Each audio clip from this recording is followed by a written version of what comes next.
sababu tuko pamoja. Kwa kusema hayo machache, funika macho yako. Baba yetu na Mungu wetu uliyeumba mbingu na nchi, watoto wako umewakusanya tena kwa siku hii ya leo na tarehe ya leo. Liko jambo ambalo Mungu unapenda ulishirikishe kwa watoto wako. Asante Mungu kwa sababu umemtia nguvu kila mmoja yuko mahali hapa kwa ajili ya kusudi lako. Nami mtumishi wako nimesimama wakati huu sasa kuyanena maneno yako matakatifu yenye uzima.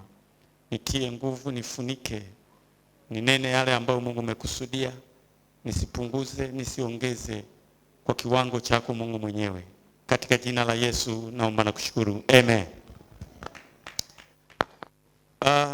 Unaweza kaandika kuutunza moto wa Mungu. Kuutunza moto wa Mungu. Kwa nini tunajifunza kuutunza moto wa Mungu? Kuutunza moto wa Mungu. Kanisa lazima liishi maisha ya kuutunza moto wa Mungu. La sivyo moto usipotunzwa unazimika. Na moto ukizimika kanisa linapoa. Na kanisa likipoa linazorota. Na likizorota inakuwa ni sehemu ya shetani kulishambulia kanisa. Kwa hiyo ni vizuri kujifunza juu ya kuutunza moto wa Mungu.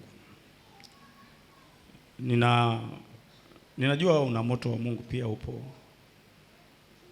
Lakini kupata moto sio kazi, kuutunza. Na kwa nini tunautunza moto usizimike? Ukiangalia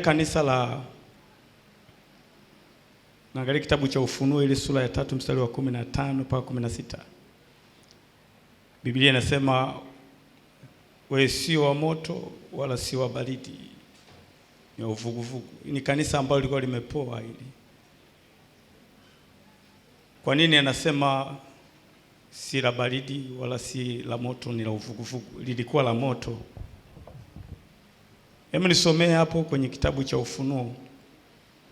Ningepata mtu ambaye pia tunasaidiana kusoma, ingependeza. Kitabu cha Ufunuo sura ya 3 mstari wa 15 na wa 16.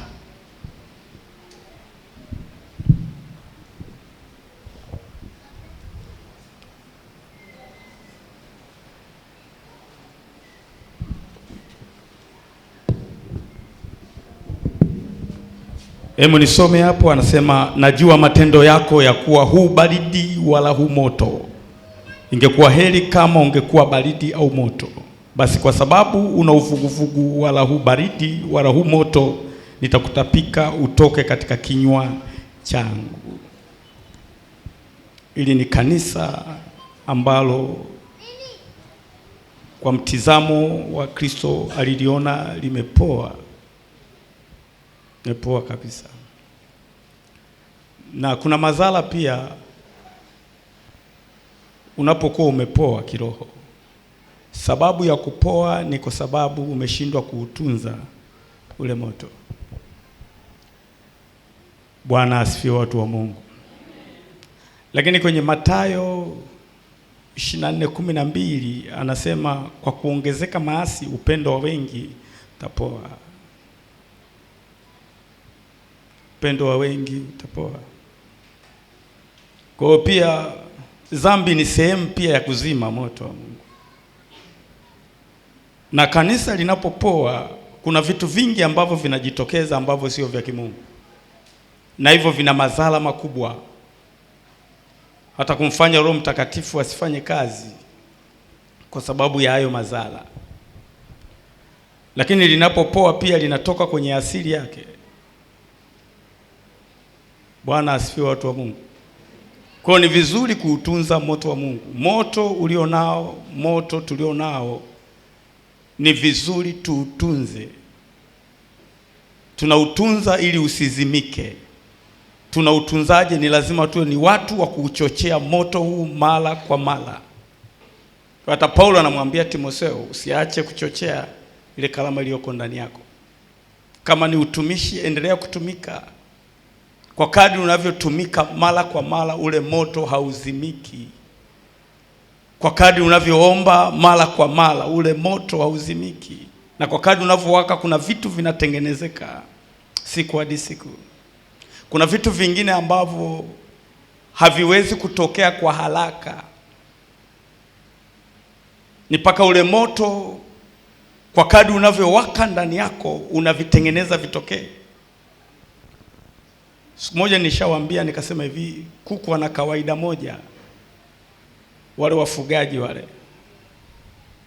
Nilishapata kushuhudiwa kwamba kuku anapomaliza kutaga anahatamia kwa siku 21. Na wengine wanasema bata sijui siku 40 na kanga. Sijajua sana huko. Na anapokaribia kutotoa wale watoto, unaweza ukamwagia mchele hapo asitoke. Yuko tukahatamia. Na anapohatamia, kinachofanya kitengeneze vile vifaranga ndani ya yai ni lile joto la yule kuku. Anatumia kusugua yale mayai. Kuna kipindi ambacho huwa anacheza namna hii, anayapa joto yale mayai, kwa Kiswahili kingine anayasugua ili apate moto. Ndio namna ya kutengeneza. Kwa hiyo ikifika wakati huo, unaweza ukamwagia hata mchele kuku hapo, hatoki, anauangalia tu. Kwa nini? Ana kazi maalum, anatunza ule moto. Na hujawahi kuona makuku fulani hivi lenyewe kila wakati linatoka nje, kila wakati linatoka nje? Ndio maana unakuta katika mayai labda 11 amehatamia, vimetotolewa 3 tu, alafu anasema yani hili kuku hili si likoje. Kwa hiyo yale mayai yote mnaita mayai visa, mnayatupa kwa sababu vimepatikana vitoto 3 tu. Kwa nini? Huyu mtu hakuweza kuutunza ule moto. Kwa sababu kazi ya moto ndio unatengeneza vile vifaranga vitokee. Sasa huyu kuku, sijui tumuite mzembe, sijui mvivu. Nimeingia hapa nimetangulia kukuta hicho kitu mnakiongelea cha uvivu. Hataki kutulia hapa. Hataki kuhatamia. Kwa hiyo kuna vitu vingine ambavyo unaweza ukawa unaomba, lakini huna maombi ya kuhatamia.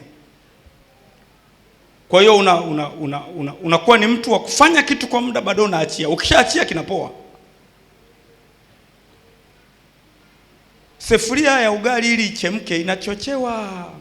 Mama hata kama anaona watoto wana njaa, hawezi kuweka unga kabla sefuria au maji hajachemka. Kwa atachochea tu. Yakichemka ana haki sasa ya kuweka unga, maana maji yamechemka. Ukiweka kabla maji hajachemka, ugali unaweza ukawa mbichi, usiive, kwa sababu umewahi kabla ya maji kuchemka. Sasa kinachochemsha maji ni ule moto. Ule moto unaochochewa mara kwa mara. Sasa unaposhindwa kuchochea moto mara kwa mara, ni dalili mojawapo unataka ule moto uzimike. Unakosa kuutunza ule moto kwa kutokuchochea. Kwa kuna vitu vingine havitaiva. Kuna vitu vingine havitatotolewa. Kuna vitu vingine havitaonekana kwako. Kwa sababu si mtu ambaye unajali ule moto. Namna ya kujali ule moto, lazima uheshimu moto na kuutunza. Na kwa kadri unavyoutunza moto ndivyo unavyozidi kuendelea kuwaka. Na kwa kadri unavyowaka, hata adui anapata shida kukusogelea. Adui mara nyingi huwa anaweza kumsogelea mtu pindi moto unapoanza kufifia. Yaani kama anakaa mbali na wewe, kama umbali wa kutoka hapa na hiyo nguzo, hapa katikati kila akijitahidi anakutana na kitu ambacho kinamzuia asiende. Sasa kwa kadri unavyopoa, anapata nafasi ya kukusogelea namna hii. Kwa hiyo unajikuta kabisa adui ameshakuwa karibu na wewe, si kwa sababu hujaokoka, umepoa. Na kwa nini umepoa? Hukuweza kuutunza moto wa Mungu. Kwa hiyo moto umekuzimikia hapo. Kwa hiyo kuna ulazima wa kuishi maisha ya kuutunza moto wa Mungu. Bwana asifiwe, watu wa Mungu. Kuna mahali nilienda, tulikuwa tuna kikao tarehe 22, tulienda Dodoma, wakurugenzi wote wa idara ya Tebe. Kwa hiyo tukaenda huko kulikuwa kuna semina elekezi. Kwa hiyo baada ya kumaliza hapo nikawa nimeitwa niende kijiji fulani hivi, nikaenda kufanya semina. Ile semina ilikuwa na siku 3 tu. Ijumaa tulianza, Jumamosi na Jumapili. Ile siku ya Jumapili niliwaambia hivi, kuna uwezekano mkubwa wa kuabudu na wachawi pasipo kujua. Na saa nyingine hao wachawi unakuta kanisani wanafanya kazi kubwa ambayo inaonekana, lakini ni waharibifu wakubwa mno bila kujua. Lakini moto wa Mungu ukiwa unawaka, kuna mawili: aidha abadilike, aache uchawi, aidha aondoke. Moto si kitu ambacho unaweza ukachezea. Ndio maana hatufanye kazi kubwa sana kuwakataza watoto wasiende jikoni, wataungua. Maana akifika tu jikoni anakutana na ile dalili ya moto.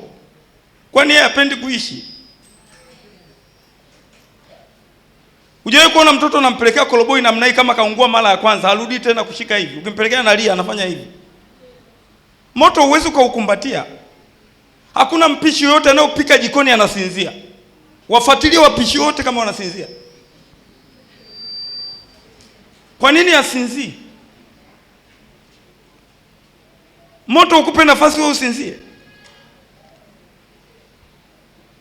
Kwa hiyo moto wa Mungu tunapoutunza kwa kuuchochea, hata kwepo mtu yeyote mwenye kusinzia kwenye huduma, kila mmoja atachangamka. Na moto haumfanyi mtu kutulia. Wewe hapo mtu akija kukuwekea moto kwenye mguu wako, akaweka hivi taratibu, afu akasema tulia hivyo hivyo,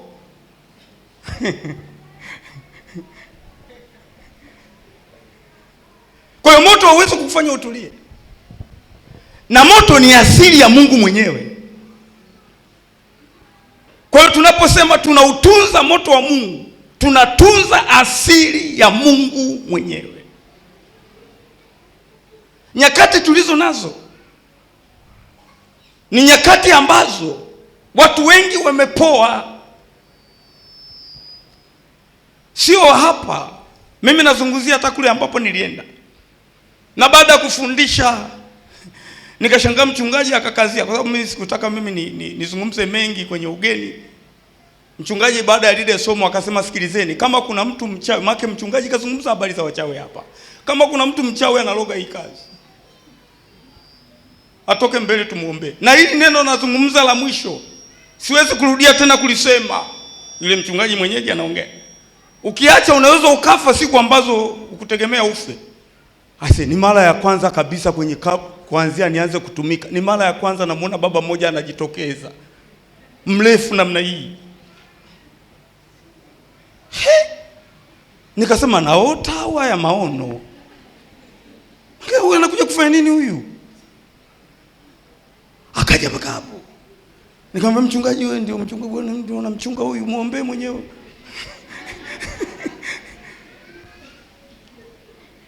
Yule bwana akapiga magoti. Mchungaji akuacha, akasimama akasema hivi, wale ambao wanamsengenya mchungaji, yaani mchungaji mwenyewe anajiongelea mwenyewe. Akasema wale ambao wanamsengenya mchungaji, sirudi tena kusema, ukinyamaza shauri lako. Ase walifurumuka wa mama.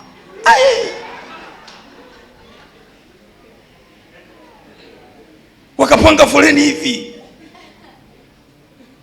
Nikasema mchungaji, issue hii waombe mwenyewe. Nao. Na umewaita mwenyewe, waombe. Na yaangalia hivi nasema yaone. Yaani ndio kazi gani? Kwani nyinyi mmeitwa mfanye hii kazi? Nyinyi vipi?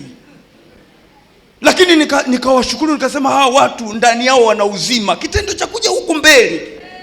Ase wale watu nikasema wana toba ya kweli. Pigie Yesu makofi kama unanielewa. Kuna uwezekano walifanya hayo kwa sababu ndani yao wamepoa. Moto umezimika.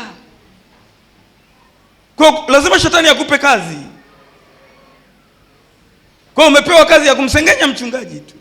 Muangalie alivyo hivi na hivi. Sasa ashukuriwe Mungu, wale watu wana moyo wa kumpenda Mungu, wakatoka kwa moyo wa toba, na wachungulia hivi wanalia, nikasema yaone. msurudie tena. Huyu mwanga huyu, nikasema sasa huyu mtu anajitokeza kabisa, mimi ndio mchawi, anajitokeza mbele za Mungu. Tumemaliza ile semina, akaja mama mmoja, ni mtu mzima, akasema mchungaji, Mungu akubariki sana, tulishakufa. Nikamwambia mmekufa? Nikamwambia tulishakufa. Kuna muhimu mkubwa wa kuutunza moto wa Mungu uendelee kuwaka, na kwa kadri unavyowaka tunachochea moto unazidi kuwaka. Mchawi anapokuja mahali hapa, mawili abadilike, aache ndunguli zake, akishindwa anachanja mbuga.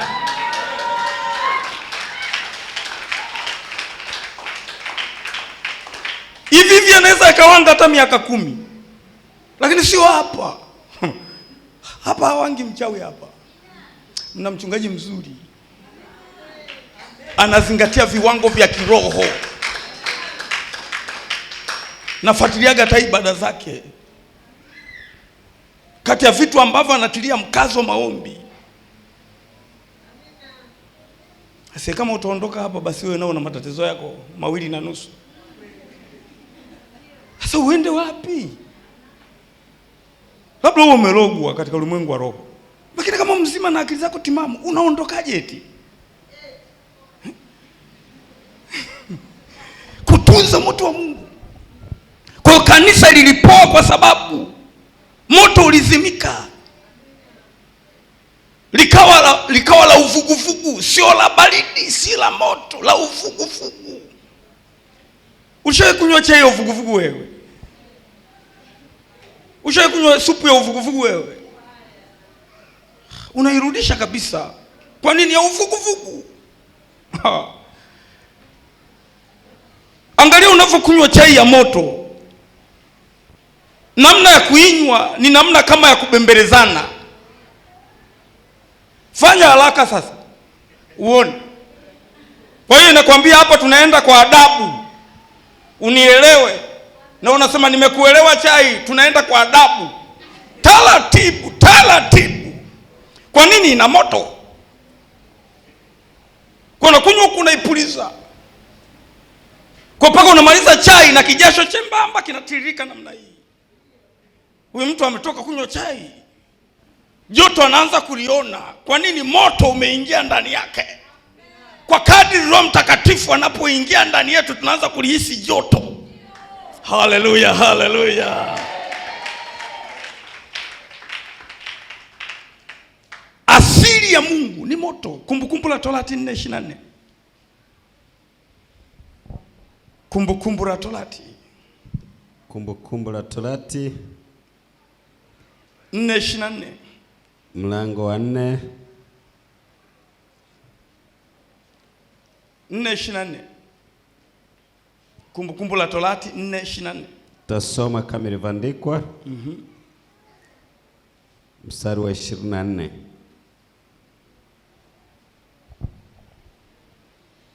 Mstari mmoja tu. Ngoja nisome hapo. Nimefika tayari. Aya. Kwa kuwa Bwana Mungu wenu ni moto ulao.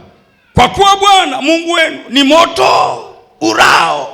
Mungu mwenye wivu. Mungu mwenye wivu. Asili ya Mungu ni moto. Tena naongeza ni moto. Hii ni asili ya Mungu. Huwezi ukaukaribia moto kirahisi namna hiyo. Huwezi ukauao. Zaidi ukiona unawaka lile joto linakwambia pisha tu, kaa mbali tu. Kwa hata mashetani yanapata shida. Tunajifunza namna ya kuutunza moto wa Mungu ndani yetu. Moto usipotunzwa unazimika. Na ukizimika tunakuwa ni watu wa kawaida sana. Nisomee tena kitabu cha Waebrania 12:29. Asili ya Mungu. Waebrania mlango wa 12 mstari wa 29. Maana Mungu wetu ni moto ulao. Limejirudia kwenye Agano Jipya. Maana Mungu wetu ni moto ulao. Ngoja tusogee tena kwenye kipande kingine. Ufunuo sura ya 1 mstari wa 14. Na izungumza asili ya Mungu, ujue na wewe umetoka wapi. Ujue asili yako. Ufunuo sura ya 1 na mstari wa 14. Nitasoma kama ilivyoandikwa. Ufunuo mlango wa 1 mstari wa 14. Kichwa chake na kufungwa mshipi wa dhahabu. Samani, tarudia. Kichwa chake na nywele zake zilikuwa nyeupe kama sufu nyeupe, kama theluji, na macho yake kama mwali wa moto. 15. Na miguu yake kama shaba iliyosuguliwa sana, kana kwamba imesafishwa katika tanuru, na sauti yake kama sauti ya maji mengi. Bwana asifiwe. Na macho yake kama mwali wa moto. Asili ya Mungu. Yesu wakati anamtokea Yohana kwenye kisiwa cha Patmo, alimtokea akiwa na asili yake. Alipokuja mara ya kwanza duniani, alivaa mwili na akawa mwanadamu kwa 100%. Kwa kama ile asili yake aliificha kwa ajili ya kutukomboa.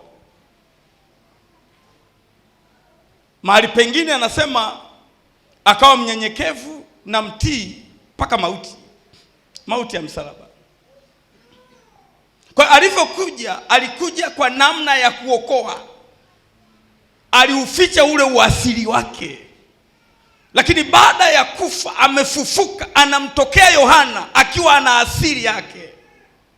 Yohana alipomtazama akaona nywele zake ni nyeupe kama sufi nyeupe. Macho yake akayaona ni kama moto unawaka. Na miguu yake akasema ni kama shaba iliyosuguliwa kwa moto. Anaona asili ya Kristo, anaona asili ya Mungu. Na Biblia inasema Yohana baada ya kumuona akaanguka kama mtu aliyekufa. Huyo ambaye alikuwa amemwegama kifuani mwake miaka 3.5. Lakini leo kitendo cha kumuona tu akawa kama mfu aliyekufa. Yesu anamshika anasema, amka usiogope. Mimi ni simba kabila la Yuda.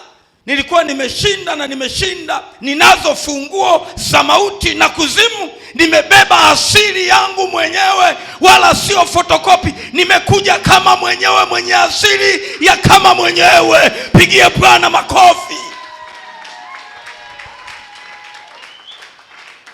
Yesu tuliombeba si wa kawaida, watu wa Mungu. Ana asili ya Mungu kabisa. Na asili ya Mungu ni moto ulao. Macho yake hakuna alikuwa anamkazia macho anamtazama. Maana aliona ndani ya yale macho kuna mwali wa moto. Yuko tofauti na mitume na manabii waliotangulia. Yesu anakuja kwa Yohana kivingine. Kwa hiyo tunajifunza namna ya kuutunza moto wa Mungu ndani yetu. Kitabu cha Mathayo.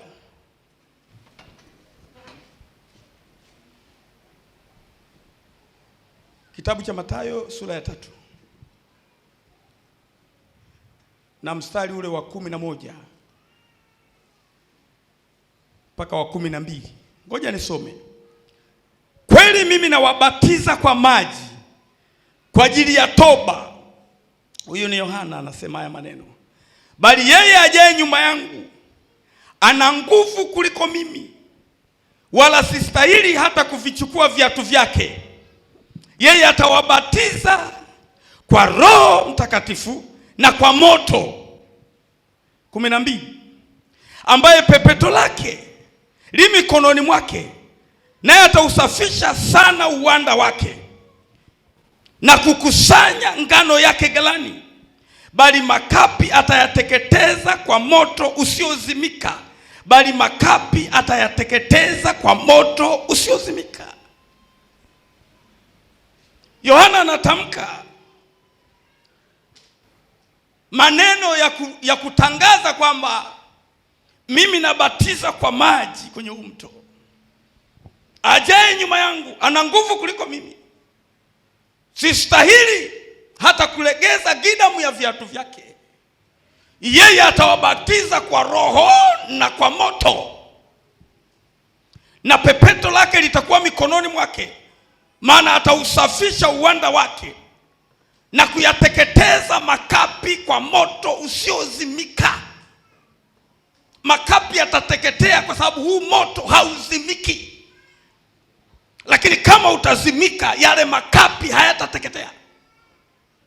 Kama una maisha ambayo moto wa Mungu hauwaki ndani yako, dhambi inaweza kwako ikawa rafiki kwa sababu moto wako unawaka na kuzimika. Lakini kama moto uliopokea kwa Bwana, umebatizwa kwa Roho na kwa moto, ule moto unaendelea kuwaka siku hadi siku. Hakuna makapi ambayo yatakaa ndani yako, kwa sababu ule moto wa Bwana unaendelea kuwaka, kuteketeza makapi kila kunapoitwa leo. Asili ya Mungu. Matendo ya Mitume 2. Kuna mahali natamani tufike hapo haraka. Matendo ya Mitume sura ya 2 na mstari wa 1. Tasoma kama ilivyoandikwa Matendo mpaka wa 4. Matendo ya Mitume mlango wa 2 mstari wa 1 hadi wa 4. Hata ilipotimia siku ya Pentekoste, walikuwako wote mahali pamoja. Kukaja ghafla toka mbinguni uvumi kama uvumi wa upepo wa nguvu, ukienda kasi. Ukaijaza nyumba yote waliokuwa wameketi. Kukawatokea ndimi zilizogawanyikana kama ndimi za moto uliowakalia kila mmoja wao. Wote wakajazwa Roho Mtakatifu, wakaanza kusema kwa lugha nyingine kama Roho alivyowajalia kutamka. Yesu aliwaahidi wanafunzi, msiondoke mpaka mtakapoipokea ahadi ya Baba. Na wakatulia Yerusalemu. Hawawezi kuhubiri, hawawezi kusema chochote. Wakiwa wametulia wanaomba. Biblia inasema kwenye ule mstari wa 2, anasema kukaja ghafla toka mbinguni uvumi kama uvumi wa upepo wa nguvu ukienda kasi. Majina ya Roho Mtakatifu. Majina ya Roho Mtakatifu. Maji ni majina ya Roho Mtakatifu. Upepo ni majina ya Roho Mtakatifu. Moto ni majina ya Roho Mtakatifu. Ule upepo ukaijaza ile nyumba ukienda kwa kasi. Mchungaji anatafuta watu wenye kasi kwenye kutumika. Kasi. Nyakati tulizofikia, tunahitaji kutembea na watu wenye kasi. Unapotangaza kuna utumishi siku fulani, unataka watu wenye kasi, sio wavivu. Mvivu ni dalili ya mtu moto wake kupungua nguvu. Lakini kama moto unawaka, unachoma ndani yake, anapataje kusinzia?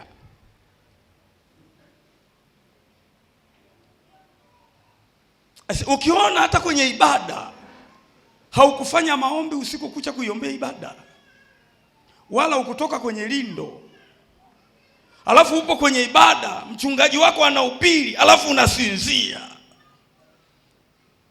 hujafanya mkesha kuiombea ibada, hukuwa kwenye lindo, alafu unasinzia, ni dalili na ni ishara mojawapo moto wako unaenda kuzimika. Lakini leo natamani moto uliozimika au uliofifia au uliokosa nguvu ndani yako, natamani leo, nataka ukawake, nataka ukawake, nataka ukawake.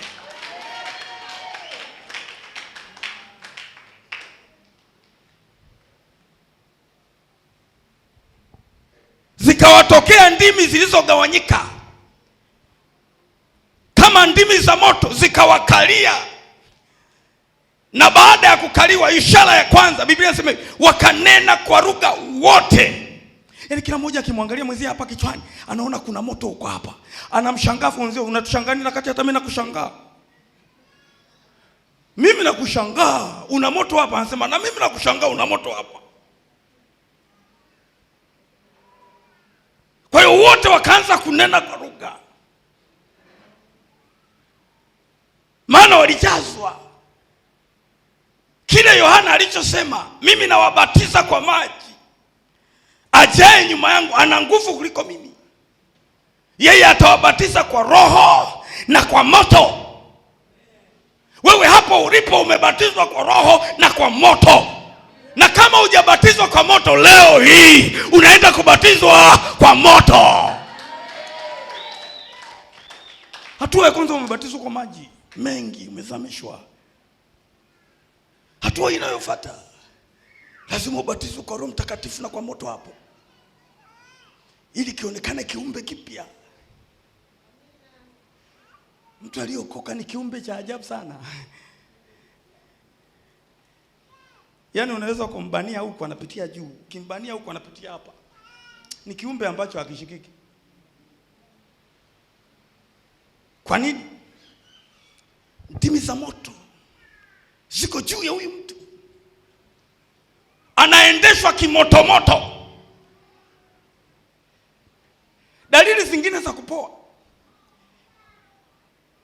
kama sio hapa basi watu wengine, lakini mara nyingi huko wengine. Ukiona unafika sehemu ubize umekukamata kiasi ambacho wamekutengea chakula, halafu umemega tonge lako namna hii, ukatoeza namna hii, unakula unasema hash, nimesahau kuomba. Wakati tonge liko wapi? Na ni wengi ila sio hapa. Halafu wakati anatafuna anasema Mungu nisaidie. Bariki hichi chakula sasa. Dalili nyingine, ukiona mtu anasema ngoja nilale kwanza alafu ndio nitamshukuru Mungu nipumzike, akajikuta tayari saa 9 hata neti hajaweka.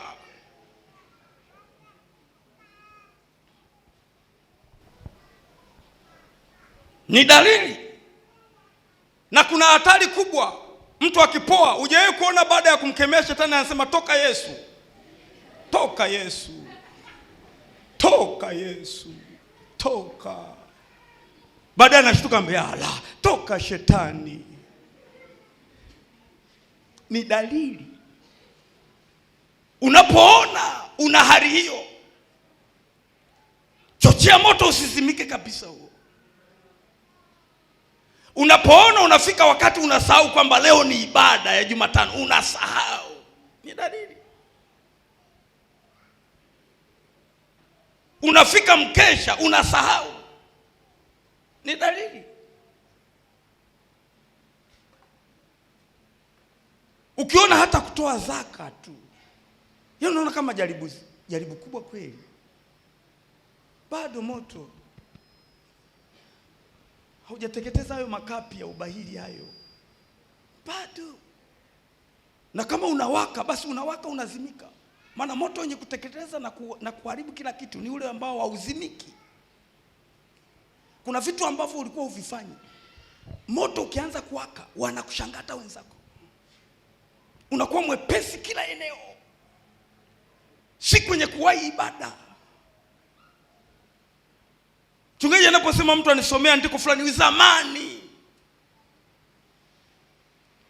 hujawahi kuona mtu mwingine anasema acha wasome wenye kalama zao.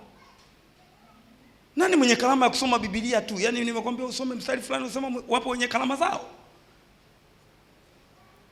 Ni dalili moto naanza kuzimika. Kwa nini leo hatupati vijana ambao tunawakuta, kwa mfano leo Jumapili jioni tuwakute mtaani, tuwakute masokoni? Siku hizi kelele tunazosikia ni sumu ya panya na ya kuonja ipo, sumu ya panya na ya kuonja ipo. Sasa kama ya kuonja ipo, kwa nini usionje mwenyewe? Ndio kelele tunasikia. Lakini hatukuti kwenye vituo watu wanasema Yesu ni mwanaume, ni zaidi ya mitume, yeye achanganywi na chumvi, yeye achanganywi na maji, Yesu anaokoa. Hatusikii. Ukisikia ni nadra sana. Kinyonga tunamsifia kwa sababu Biblia inasema kinyonga, anasema ana mwendo wa malingo. Lakini kama moto ukiwaka, muangalie kama analinga hapo. Kinyonga ana mbio. Analinga kwa sababu hamna moto. Moto haupo. Lakini akiona nyuma yake moto umewaka, halingi. Anaenda staili ya kuruka mpaka unasema jamani, kumbe huyu mnyama analukaka kiasi hichi. Kuna malingo ya kiroho. Watu wanalinga. Akijua yeye ana huduma fulani analinga. Mahali pengine unakuta mpiga kinanda mpaka anapigiwa simu, ndio tunaanza ibada kaka nani, uko wapi? Anasema yani nimejikuta tu leo nimechelewa, sijui nitafanyaje. Anatafuta atumie bodaboda. Basi yule anasema basi tunakutumia bodaboda, ambia haleluya, Mungu akubariki mtumishi wa Mungu. Pikipiki inafika pale inamchukua. Anakuja umemsubiri wote, anakaa kwenye kiti kama manager. Moto haujawaka. Ukiwaka huyu mtu anakuja kabla ya ibada kashaingia hapa, kwa sababu anayemuendesha kufanya huduma sio yeye. Ule moto wa ndani unawaka ndani yake, unaondoa ubaridi, unaondoa uvuguvugu.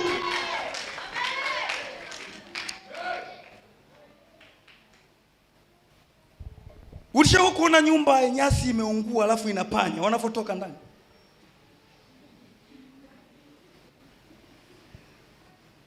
Nyumba ni ya nyasi imewaka. Angalia panya anavyotoka kama risasi. Alafu cha ajabu anaenda kwa watu panya. Hata kama kuna paka anaenda kwa huyo paka. Kwa nini huko nyuma? Hakuna utulivu. Moto ukiwaka kwa kanisa, watu wanawaendea ambao hawajaokoka, wanawafuata kama nyuki. Hawapigi hesabu. Wenzetu moto uliowaka walivyouendea ulimwengu, wale watu wakasema hivi, wamekuja watu ambao wanaupindua ulimwengu. Hofu ikawa kubwa kwamba hawa watu kazi yao ni kuupindua ulimwengu. Ni wachache tu, lakini moto umewaka. Hawaogopi dola ya Rumi. Hawaogopi Mafarisayo.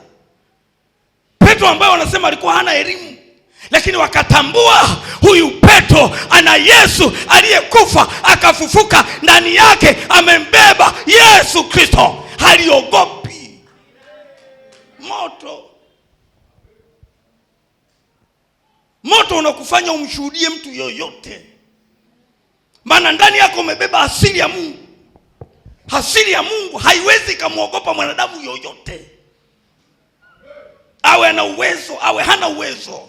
Lakini kwa kadri moto unawaka, unamuendea kama ni mwanaume, mwambie wewe baba, ninakuona umeumbwa vizuri, lakini kama hujaokoka, jehanamu inakuhusu. Kabidhi Yesu maisha yako leo, na Yesu akiingia ndani yako atakubadilisha, utakuwa kiumbe kingine. Alafu anaangalia kanachosema ni kadada kadogo, lakini moto unaowaka ndani yake sio kadada kadogo. Huyo ni Yesu ambaye yuko kwa dada mdogo. Mungu wetu ni moto ulao.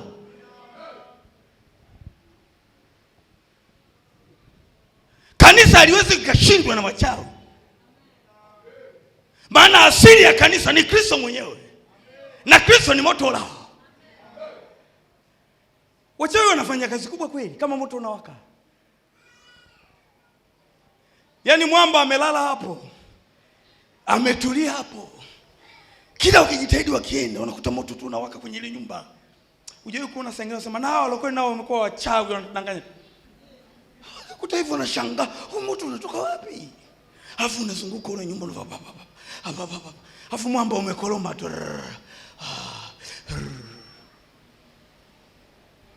Kiamka wanakuangalia.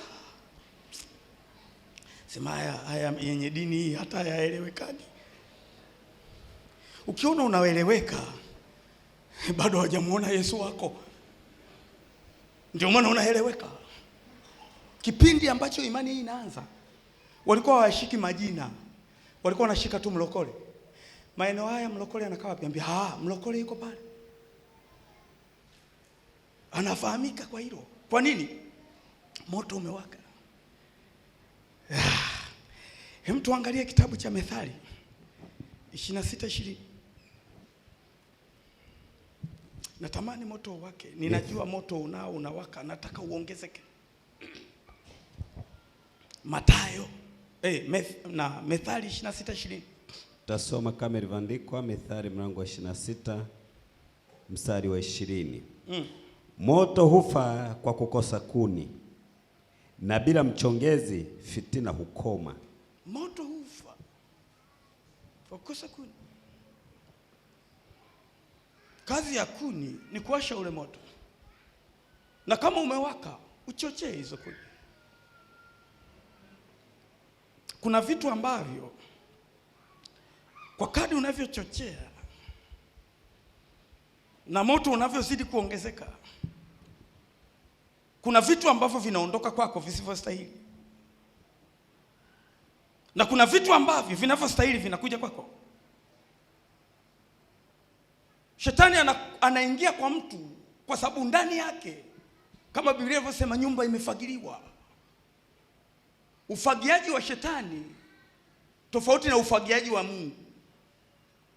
Kwa hiyo mtu anapoufagia, anafagia kwa uovu, pepo anaingia. Na pepo anapoingia anakaa. Asili za watu wa mikoani, hasa kipindi cha zamani kidogo, siku hizi maendeleo yameenda zaidi. Wazee walikuwa wanakata magogo aidha mawili makubwa, wanayaweka uwanjani, alafu wanawasha moto. Lile gogo linawaka moto wakati wote, halizimiki. Kuna miti ambao wanailenga kwamba ukikata huu mti ukichoma, moto wake hauzimiki. Kwa usiku unawaka, mchana unawaka. Wanachofanya wenyewe ni kuchochea tu. Sasa wale ambao wamefuga mbwa wanapoona moto umekolea kwenye gogo, wanakaa hata hatua 3 wanalala hapo, kwa sababu hawawezi kusogea hatua 2 kwa sababu lile joto ni kali, kwa hiyo linawapa shida. Wanakaa hatua 3. Kwa kadri lile gogo linavyopungua, nao wanasogeza miguu yao, wanalifuata joto. Moto unapozimika, unamkuta amekaa katikati ya lile gogo, kajizinga mbwa hapo. Kwa nini amejizinga? Moto umezimika. Sasa moyo unapokosa ule moto wa Roho Mtakatifu ndani yako, adui akai mbali, anaenda kujizinga kwenye moyo wako namna hii. Maombi unaona kama mzigo mzito, ibada kama unaona za kusukumana, kutoa zaka unasema mwenzangu, sio lazima. Zaka kwanza tunatoa kwa upendo. Kwa nini? Kuna kambwa kamejizinga wapi? Kwenye moyo.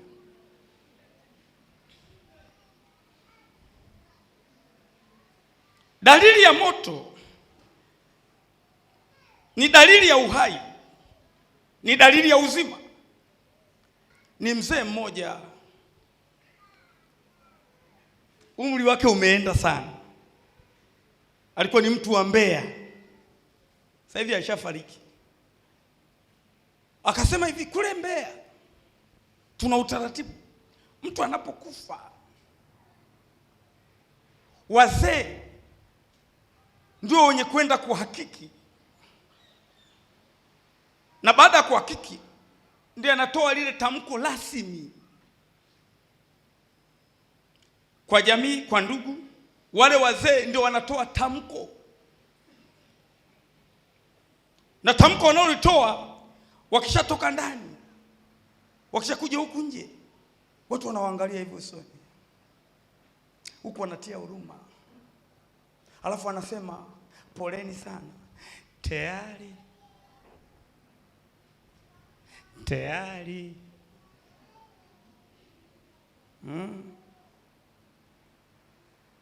Sasa kuna vitu ambavyo umeenda kukagua. Kwanza umeenda kuangalia joto, wanakutana na baridi, wanakuja kuangalia mapigo, wanakuta hakuna ushirikiano, wanaangalia miguu ya baridi, wakija wanasema tayari. Vihakikisho ni hivyo tu, hakuna moto, kuna baridi, kumepoa, kile kileta joto kimezimika.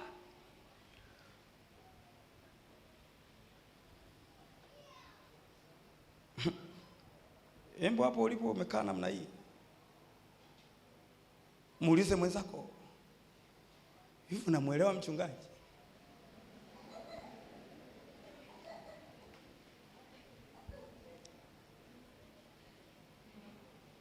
Muulize tena,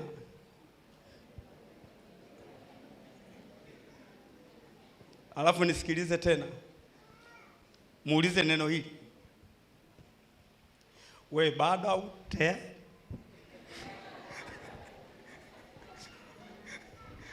Anasemaje?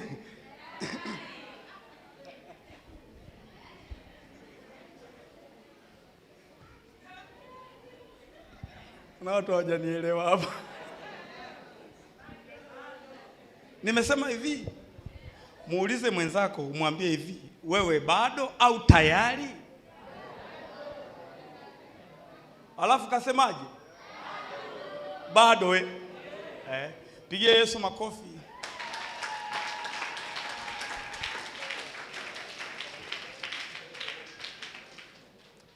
Walawi 6:12. Ufunuo anazungumza kwenye kanisa moja, anasema hivi, una jina lililo hai lakini tayari.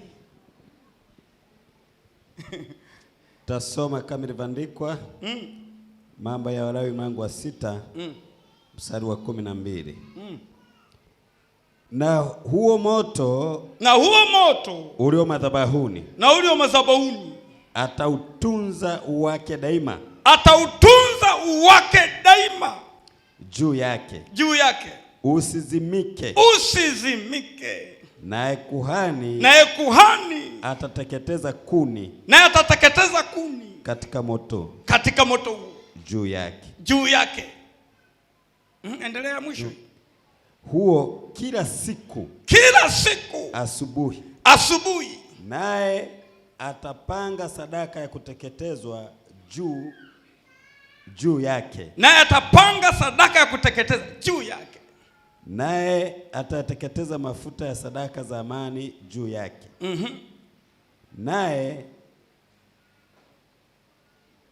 Naye atateketeza mafuta ya sadaka juu. Nafikiri imeisha. Bwana asifiwe. Amen. Huu moto unahitaji kutunzwa. Anapewa agizo, uchochee huo moto, usizimike madhabahuni.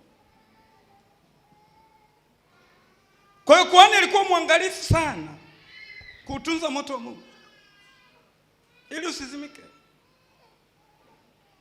Ukiona watu mnashangilia namna hii, mna amani, mkifika hapa mnaondoka mna amani, kuna moto unawaka hapa. Ukizimika huu, hakuna tofauti na makusanyiko mengine ambayo ya dunia. Hujawahi kuona kwenye ibada zingine, hasa kule tulikotoka, wanaambuliwa kuambiwa hivi, Bwana awe nani ya Bwana. Tu anaingia na mapepo, anaondoka na mapepo, unamwambia aondoke kwa amani ya Bwana. Ndio maana unapoingia hapa Sayuni, ukija na mapepo yanalipuka kabla ya kuombewa. Kwa sababu moto unafanyaje? Unawaka hapa. na usizimike. Uwake asubuhi, uwake mchana, uwake jioni. Ni maisha haya. Ndio maana mchungaji hana kazi, kazi yake ni hii. Na Walawi waliambiwa hawana ulisi hata kwenye mgao wa ploti. Ilipofika kwenye Walawi akasema hawa hawana ploti hawa, usiwakatie. Hakuna kulima, hakuna shamba wala hakuna nyumba. Alafu Mungu akasema ulisi wao huko kwangu. Sasa ulisi wao huko kwao vipi? Ambao watakuwa hekaluni tu.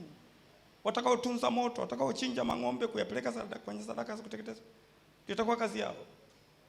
Na hili ni agano la milele.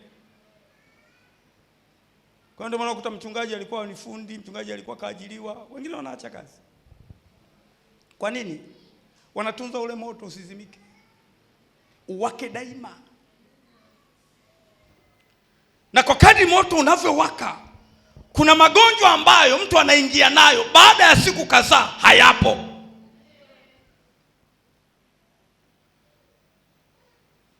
Kuna kadada fulani nilikujaga nacho, dada yake tunaabudu naye kule kanisani.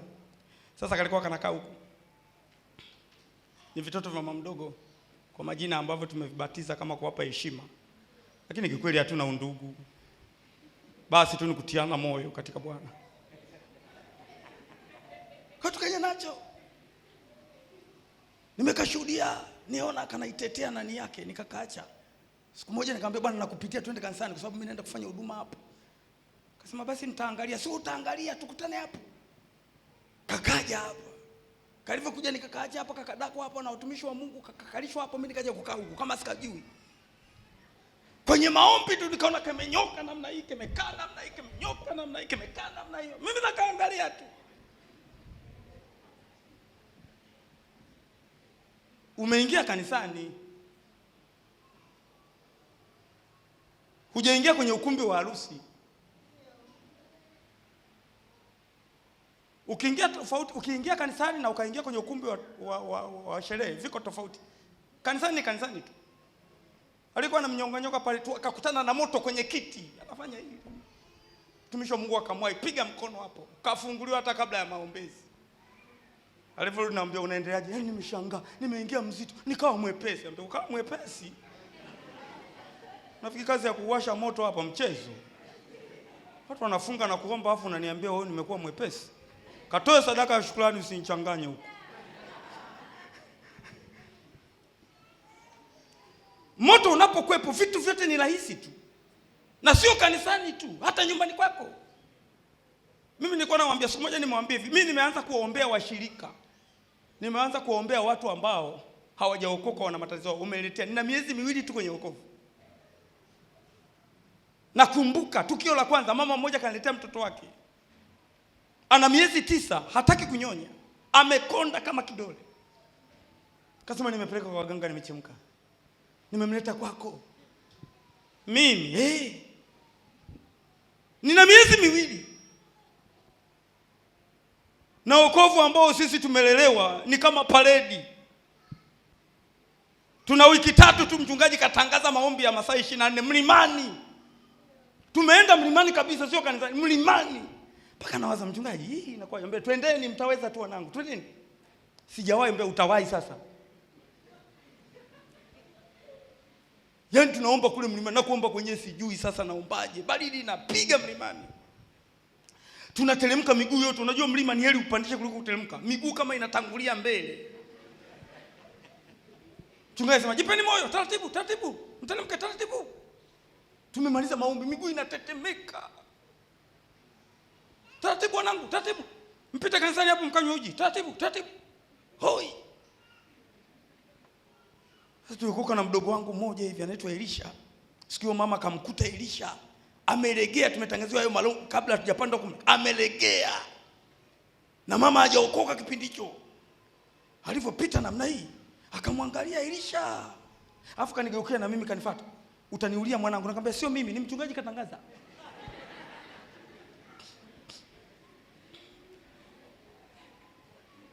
Alipoondoka nikamwahi Elisha, vipi?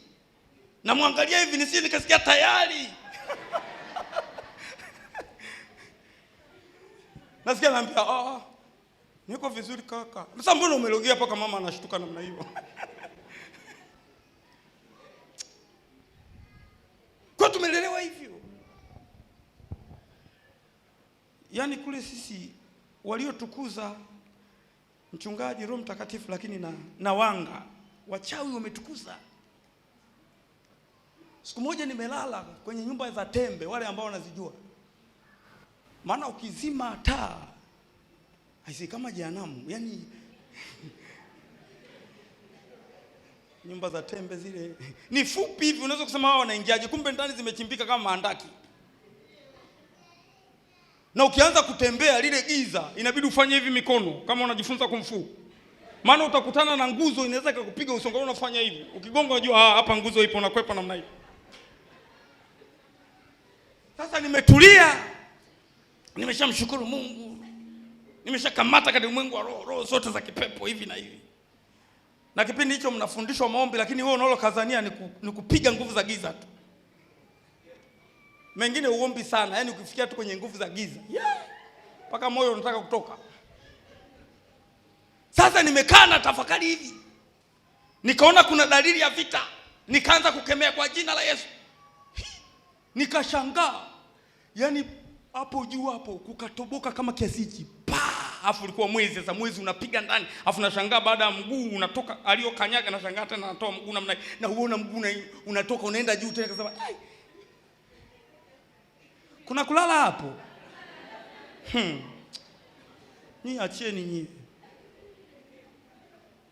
Yaani maombi ya kufunga, uwe mzembe uwe sio mzembe, utafunga tu, kwa sababu walokole ni wachache. Kwa hiyo wakishakuona wewe ni mtaa mzima wanajua fulani kaokoka, kwa hiyo lazima waje tu.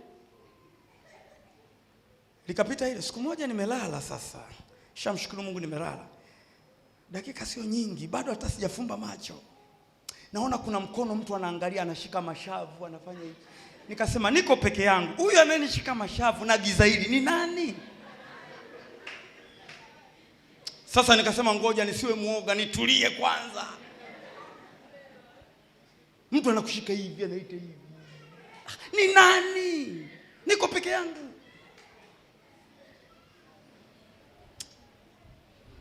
Nikasema katika jina la Yesu, nikaona imekatoka kapiga ile pazia. Sasa anaingia kwenye lile dirisha, anatokeza namna hii, ndio naona na ule mwanga, najua ala, kumbe paka. Nikajiuliza, huyu paka ananishika. Moto uko wapi? Isije kawa tayari naingia kwenye maombi. Kwa hiyo kesho tu nikaingia kwenye maombi ya kufunga. Paka anakuja kukushika. Nilikuwa na washirika wangu kipindi ambacho tumeanza hapo. Wanakuja, baba, yeye mimi nashindwa kuelewa usiku. Nikamwambia ilikuwaje? Wewe umeninyoa nywele, angalia hapa wewe. Umeninyoa nywele. Nikamwambia paka anakunyoa nywele. Sio tayari wewe. Paka anakusogelea. Asili ya Mungu anasema yeye ni moto ulao, paka anakusogelea.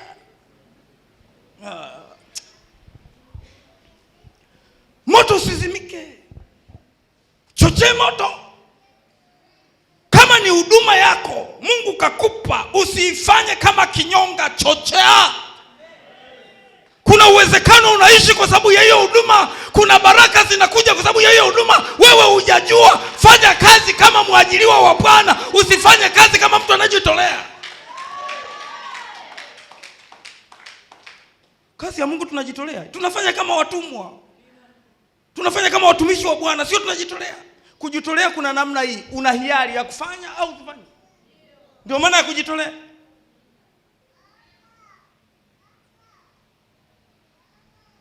Mtu mmoja anasema hivi, anamwambia mchungaji, kazi ya kupiga deki nimeweka agano na Mungu, na ninaishi kwa sababu ya hii kazi. Siku nikiacha hii kazi, siku zangu za kuishi sio nyingi. Hivi mtu aliyeweka agano hivyo na Mungu, unafikiri anafanya hiyo kazi? Unamtia moyo kweli? Na jitie nguvu, huduma yako ina baraka, wewe hujajua tu ni adui. Paka tutiane moyo tena.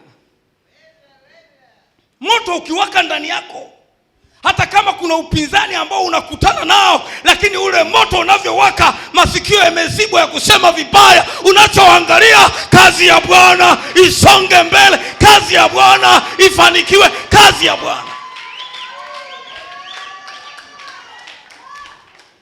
Shetani ana maneno kama nyundo. Ukipigwa moja, unaweza kushangaa unahama na kanisa. Anamtumia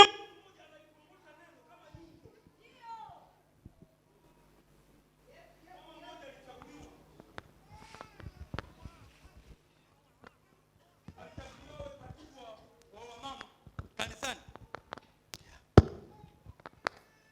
Alikuwa mfupi yule mama, alafu mweusi kama speaker hii. Wakati sija mchungaji, ni mshirika tu. Sasa baada ya uchaguzi ule, kuna watu wengine wakupenda. Sasa wakakaa pembeni, wanasema haya maneno, na yeye anasikia kwa mbali. Tu mwenyewe mfupi kama nyundo, anaweza akatuongoza sisi wa mama na ufupi wote ule. Yule mama aliposikia akaenda kwa mchungaji, hapana, hii kazi mimi naiacha. Kwa nini? Yaani wananiambia mimi ni mfupi kama nyundo, alafu ni mweupe, ni mweusi kama nani mkaa. Kweli hao watu naweza nikawaongoza mimi? Ila hapa hawapo. Hapa hayo maneno yanavunja moyo, yanakatisha tamaa. Yanataka yakutane na mtu ambaye moto unawaka. Wanasema yanaingilia huko, yanatokea huko. Wakisema unajipendekeza, ndio unaongeza. Oh, haleluya.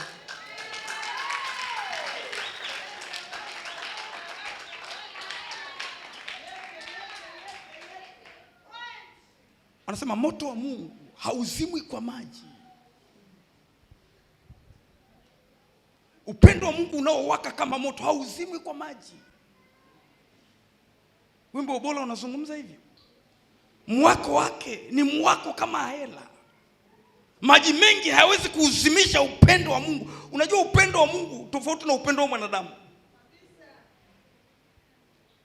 Upendo wa Mungu ukiwaka ndani yako, huna maadui kanisani. Yaani wote unawapenda tu. Anayekusema vibaya unampenda tu, kwa sababu ndani yako umebeba upendo wa Bwana. Upendo wa Bwana haushindwi na jambo lolote. Maana ndani ya huo upendo kuna mwako wa moto. Paulo anasema ni kitu gani kitakachotenga na upendo wa Mungu? Ni dhiki, ni upanga, ni kukosa mavazi, ni chakula, kutishia kuuawa, kukosa kodi ya nyumba. Ndio nifanye paka ibada nianze kuzirukaruka? Ndani yako moto unawaka kweli? Moto aliouwasha Yesu ni wa moja kwa moja, hauzimiki moto. Hata shetani atafanya kazi kubwa kuuzima, hataweza. Mwenye kuuzima ni wewe. Katikati ya nguvu za giza, bendera ya Yesu inapepea masaa 24, kwa sababu ule moto wa Bwana unatangaza ushindi. Binti akiubeba moto wa Mungu, akatembea na sura ya Kristo, hata kijana anapata shida kweli kumwendea. Maki akimwangalia hivi anaona kama anabadilika. Kuna wakati anakuwa kama mrembo wa kawaida. Kuna kipindi ana sura ya Yesu, sura ya kazi. Pigie Bwana makofi.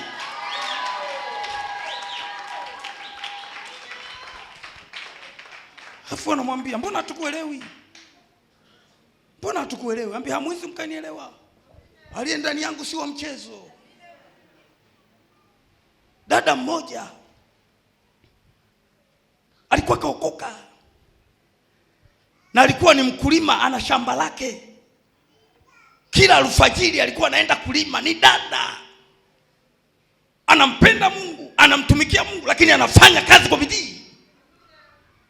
Kuna wadada wengine hata kuuza mboga hana kazi, lakini kuuza hata mboga hataki. Hii ni shepu ya kuuza mboga hii. Shepu ya nini? Hata kwenye maombi huji. Sasa kwenye mboga huuzi, kwenye maombi huji, kwenye ibada unalukaluka, unakuja Jumapili. Ya shepu yako ni ipi? Hivi mimi ni wa kuuza nyanya kweli? Hivi unavyoniona hivi? Anaenda paka kwenye kioo, anajiangalia namna hii, anajiangalia namna hii. Mimi ni wakuuza kweli? Ala, sasa unatakaje? Kwenye idara ya wamama wanataka mchango, ndio unakutana na hizo kwa nao wamezidi. Wamezidi nini? Huna hela, tafuta hela. Tafuta hela. Wengi wanaokwazikaga, tunakutana na majanga makubwa huko kwenye makanisa, sio hapa, huko wanakwazika kwa sababu hawana hela. Tukijazwa Roho Mtakatifu na hela zinakuja. Tukijazwa Roho Mtakatifu na kazi tunafanya bila kuchoka, na mipango tunayo, kwa sababu bado tuko duniani. Moto ukiwaka, hata zile hela zilizoshikiliwa na majini zinaachiliwa, zinakuja kwenye biashara yako, maana wewe unaomba, maana wewe unadamka kwa bidii kufanya kazi. Moto ukizimika, uzembe unaanza. Hujawahi kuona mtu anaanza kuomba na miayo? Yaani ukisikia tu unaanza baba kwenye kaa, usije ukatuharibia uwepo wetu. Kaa kwanza, miayo iondoke hiyo, alafu anza upya. Kwenye mambo mengine mbona miayo hamna? Hii miayo inatoka wapi? Pumzi inayotoka ndani kama ni ya moto, miayo inatoka wapi? Kazi tunafanya kwa bidii, kwenye maombi kwa bidii, kwenye ibada kwa bidii, hatuachi kitu. Dada ameokoka, anaamka kabla ya kujapambazuka, anashika jembe. Kuna maeneo mengine ni ya baridi, kapiga maombi yake mpaka saa 11. Halafu saa 11 kapiga mswaki wake, na saa nyingine kule kijini mswaki hamna, anatoka mbele kwa mbele, anaenda kukata mti, anatembea anapiga mswaki huko, anaenda shambani. Oh, haleluya, haleluya. Huyo Bwana anamwangalia kwa jicho lingine. Huyu anayeamka anakunja nne namna hii, anatafuta rangi apake kucha zake, sijui kucha anazipeleka wapi. Watu wanafanya kazi, watu wanachangamka, yeye ana maono ya kupaka kucha eti aonekane ni watofauti. Sikiliza nikwambie, wanaonekana ni watofauti ni watu wanaojituma, wanafanya kazi kwa bidii, lakini kwenye maombi hawaachi, kwenye ibada hawaachi, kwenye kutoa hawaachi.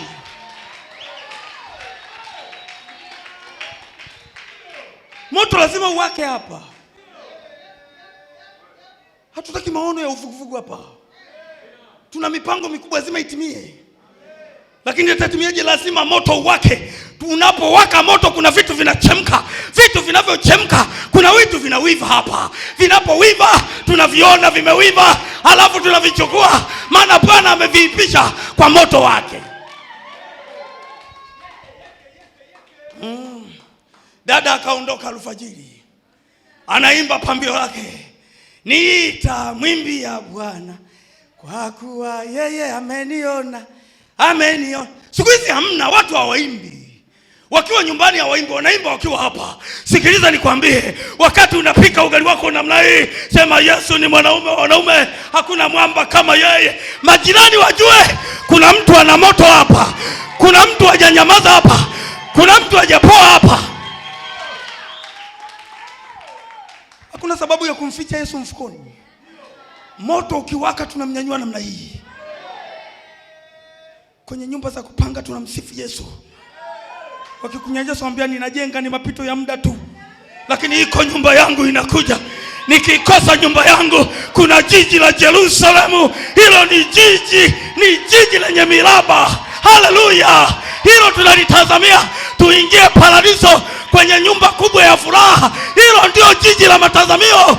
Pigie Bwana makofi.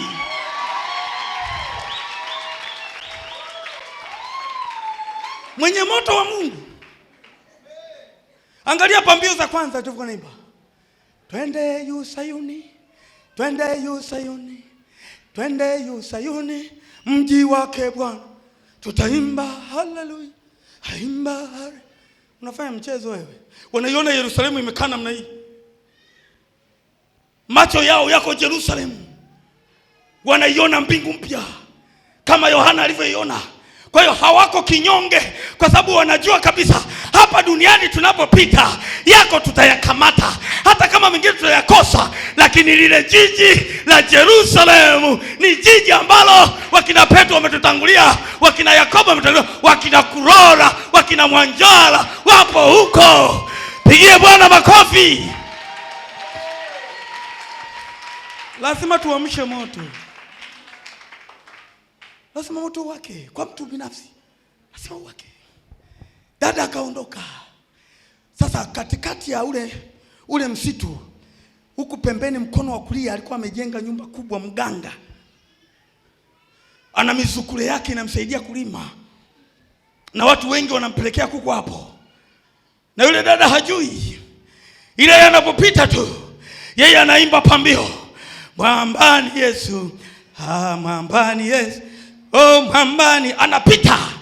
Alipopita hiyo siku, yale ambayo yamewekwa mizukule ambayo inamsaidia kulima yule mganga, akashangaa imepata stoku mikono ya kulia yote. Alafu ni dada tu amepita akisema Yesu ni mwamba. Akaanza kuwaza, tangu nianze uganga sijaona hichi kitu.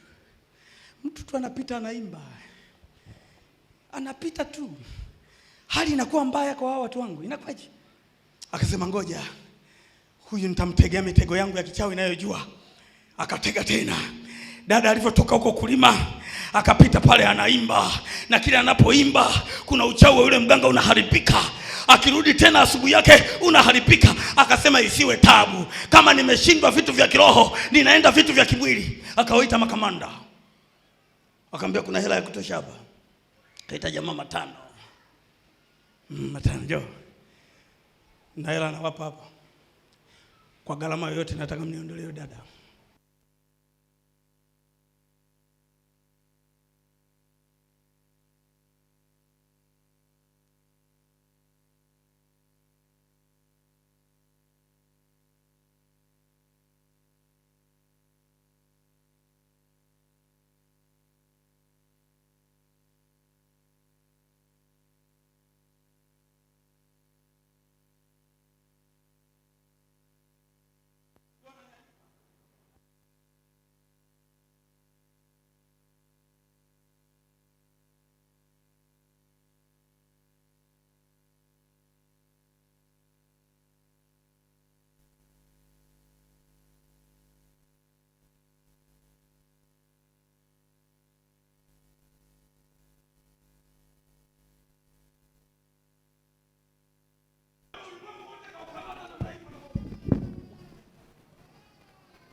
Roho Mtakatifu yuko hapa. Leo tunaenda kuwasha moto.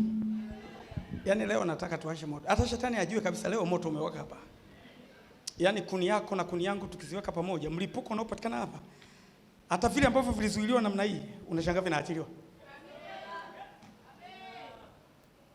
Mzee wangu wa kanisa moja alishiriki hayo maombi.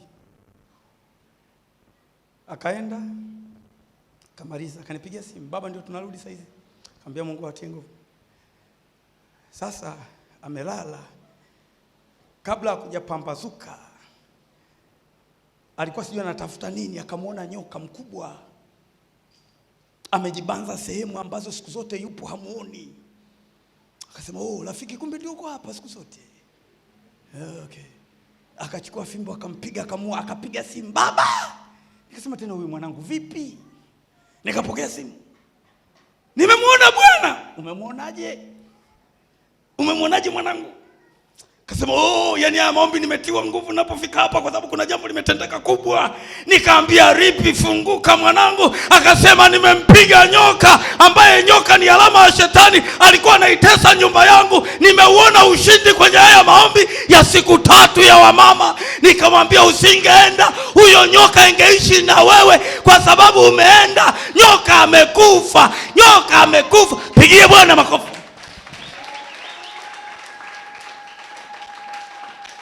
Kwa kuna vitu ambavyo tunaweza tukapuuzia watu wa Mungu, lakini vikatufanya tuishi maisha ambayo hata Mungu hajayaagiza kwetu.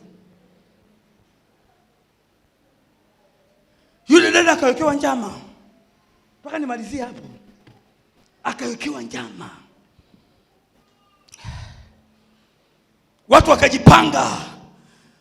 Wakajua na saa yake. Anapita hapa alfajiri. Hata jua halijatoboa.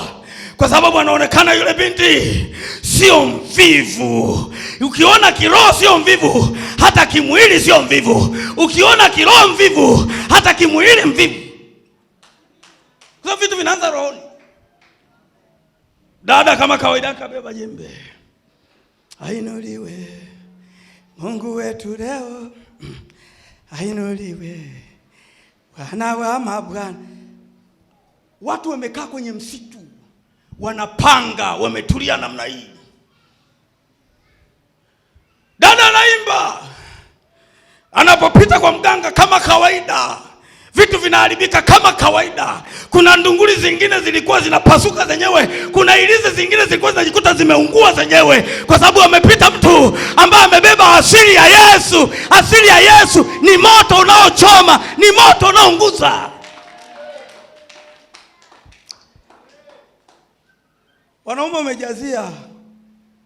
Wanakawinda kadada kana miaka 19 20. Kanampenda Mungu.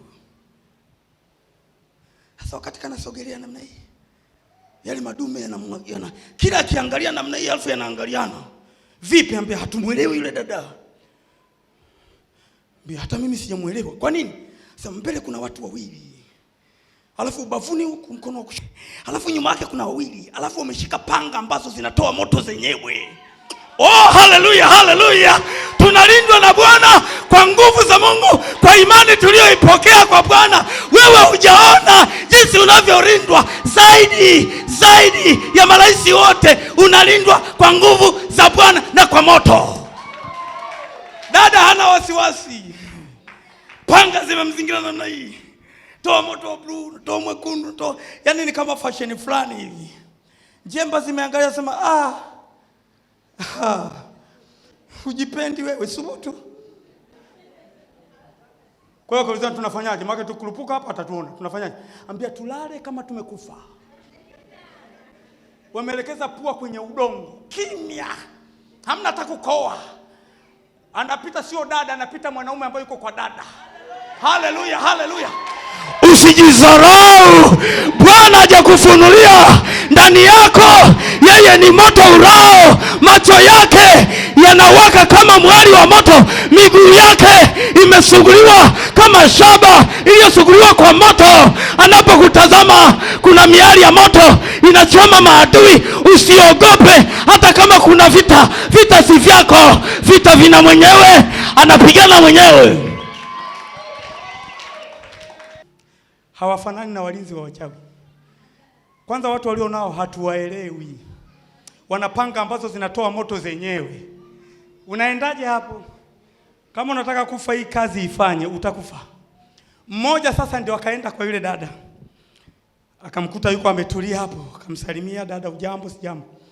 Dada, nilikuwa naomba nipate dawa ambayo inanisaidia kunilinda kama wewe unavyolindwa. Dada akasema, dawa gani sasa? Sasa unajua nikwambie kitu, tulitumwa tukumalize. Lakini sijui ni malaika. Aisee, una ulinzi mkubwa sana. Na mimi nimetamani nipate ulinzi wako. Nimechomoka mimi tu. Kama wale watoto wafanyakazi wa Ayubu. Mimi tu. Ili unipe hii siri mimi tu. Na sisemi kwa wengine. Dada akaambiwa na Roho Mtakatifu, huyu amekuja ni mwana wa Mungu. Muongoze sala ya toba. Mwambie afatishe haya maneno. Ya karabobosika. Akaokoka.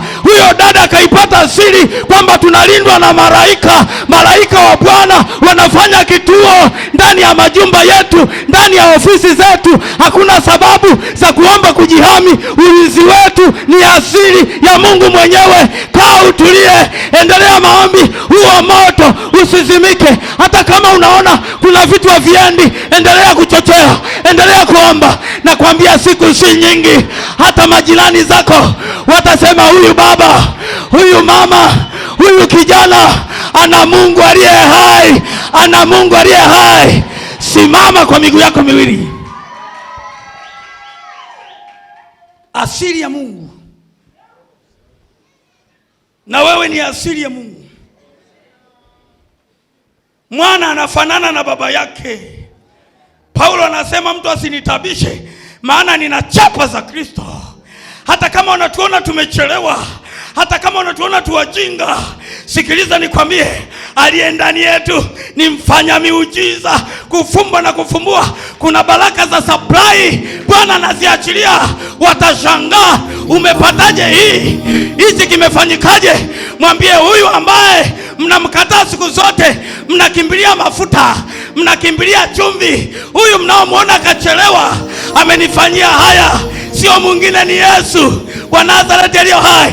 Ndani yake ana moto, ndani yake hakuna kinachobaki, ndani yake ametakasa na kusafisha uwanda kwa moto usiozimika. Tawabatiza kwa Roho, tawabatiza kwa moto. Hamtakuwa dhaifu.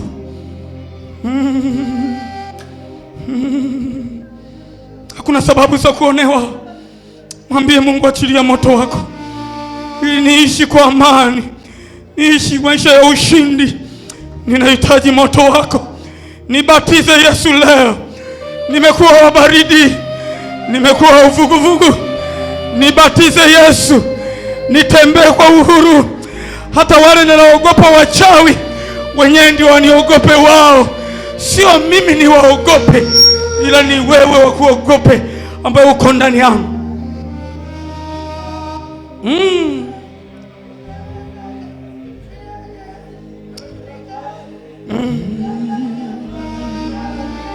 Roho Mtakatifu ana kiu ndani yako. Anatamani akubatize leo kwa moto. Siku ya Pentekoste, Roho shuka tena. Leo nataka tufanye maombi ya tofauti.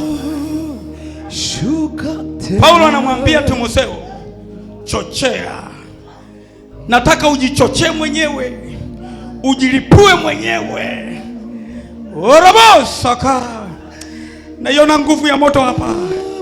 Elia hawakumchezea. Sifa ya Elia kuogopwa ni ule moto alikuwa anashusha namna hii. Walikuja maadui 50 ili wamkamate, wamnyonge. Akasema, kama Bwana aishivyo ambaye nasimama mbele zake, moto ushuke. Moto ukashuka ukalamba 50 wote. Wakasema, Mungu wa Elia ni Mungu mwenye moto. Musa anatokewa kwenye kijiti kinawaka moto. Mungu anajitambulisha kwa moto kwa Musa. Mimi najitambulisha kama moto ni ulao. Usiogope mwanamke kwa ajili ya majaribu unayopitia. Usiogope mwanaume kwa ajili ya majaribu unayopitia. Mungu wako ni moto ulao. Aliwaongoza Israeli usiku kwa nguzo ya moto, kwa nguzo ya moto. Kuna dakika za kuomba, watu wa Mungu.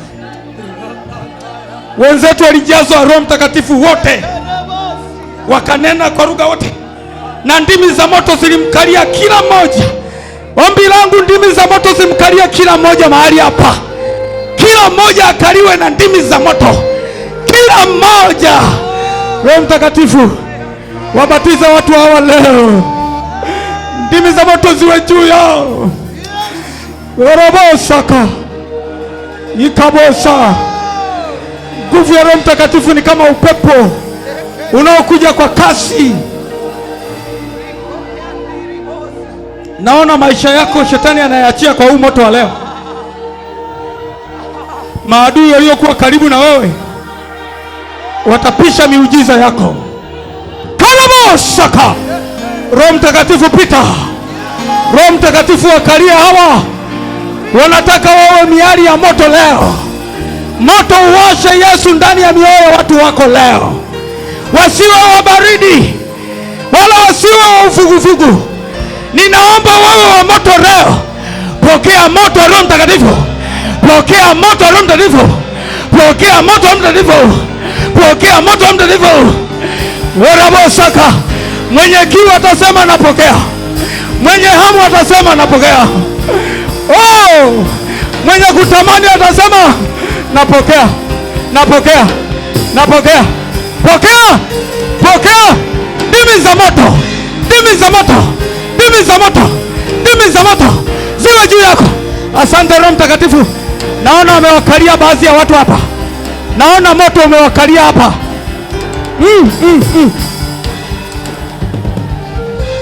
Ndimi za moto. Ndimi za moto. Zinafanya kazi leo. Zinafanya kazi leo. Karabasa karabo. Ndimi za moto. Ndimi za moto. Ndimi za moto. Naziachilia juu yako leo. Naziachilia ndimi za moto. Batizwa upya. Umebatizwa kwa maji, leo unabatizwa kwa Roho na kwa moto. Leo unabatizwa kwa moto. Batizwa. Batizwa. Batizwa. Batizwa. Maadui zako wapigwe leo. Batizwa. Mikosi kuondoke leo. Batizwa. Kukataliwa kuondoke leo. Yakapasa. Yakapasa. Yakapasa. Yes!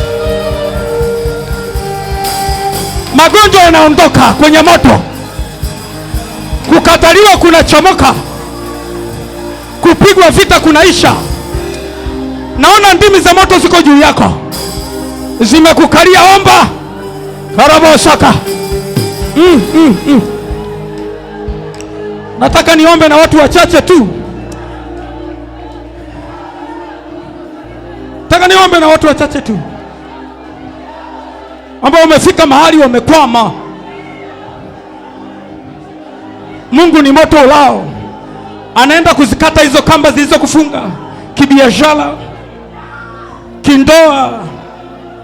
Hata kama ulikuwa uzai, hizo kamba zilizokufunga, ule moto utashuka, utakata hapo.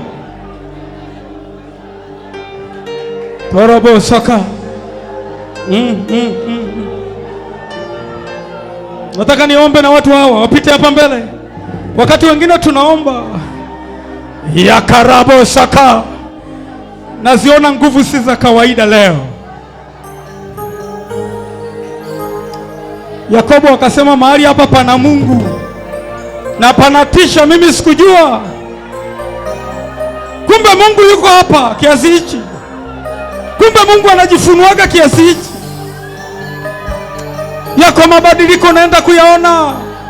Mungu amekukumbuka kama alivyomkumbuka Sara, kama alivyomkumbuka Hana, kama alivyomkumbuka Bartolomayo. Iwe ni uchumi, iwe ni shida ambayo umejikatia tamaa, yeye moto ulao anapigana na maadui zako leo, sio kesho. Leo Musa anasema hao mnaoona hamtaona tena. Bwana atawapigania leo.